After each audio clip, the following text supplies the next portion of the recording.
নোনা ধরা ড্যাম ওয়াল, দেয়ালের ছিদ্র এবং ফাটল ভরাট করে দেয়াল মেরামত করার সিম্পল এবং বেস্ট একটা সলিউশন এই ওয়াল রিপেয়ারিং পেজটা। দেয়ালে যখন নোনা ধরে যায়, বারবার কালার করার পরেও কিন্তু কিছুদিন পর নোনা আবার ব্যাক হয়ে আসে এবং কোনোভাবে এটা ঠিক হতে চায় না। তো এই জায়গাটাতে কিন্তু এই ওয়াল রিপেয়ারিং পেজটা ইউজ করলে এই দেয়ালটা রিপেয়ার করা সম্ভব এবং নোনা আর ব্যাক আসবে না, দেয়ালটাও কিন্তু কোনোভাবে নষ্ট হবে না। দেয়ালে কলম কিংবা আঁকাআঁকির দাগ থাকলে তাও খুব সহজে ঢেকে দেওয়া যায় এই পেজটা দিয়ে। আর এটা কিন্তু দুইটা কালারের হয়ে থাকে, হোয়াইট এবং অফ হোয়াইট। নোনা ধরে দেয়াল ড্যাম হয়ে গেলে কালারগুলো কিন্তু ঝরে ঝরে পড়ে যায় এবং এটা কিন্তু স্বাস্থ্যের জন্য খুবই ক্ষতিকর। তাছাড়া দেয়ালে ড্রিল করে অনেক জায়গায় ছিদ্র হয়ে থাকে এবং আঁকাআঁকির দাগ, দেয়ালটা কিন্তু দেখতে অনেক বাজে লাগে। খুব সহজেই কিন্তু এই ওয়াল রিপেয়ারিং পেজটা দিয়ে এগুলো সমাধান করে ফেলা যায় নিজে নিজেই। জাস্ট এটা ইউজ করে সুন্দর করে লেবেল করে দিবেন এবং পেজটা শুকানোর মতো সময় দিলেই কিন্তু এটা একদম শুকিয়ে শক্ত হয়ে যায়।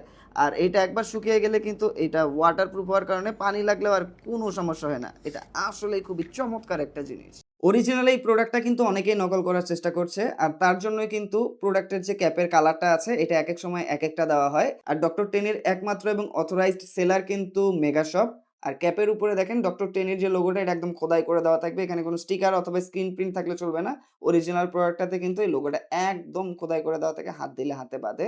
তাই অরিজিনাল প্রোডাক্টটা পেতে হলে কিন্তু অবশ্যই এই জিনিসগুলো একটু খেয়াল করে নিতে হবে।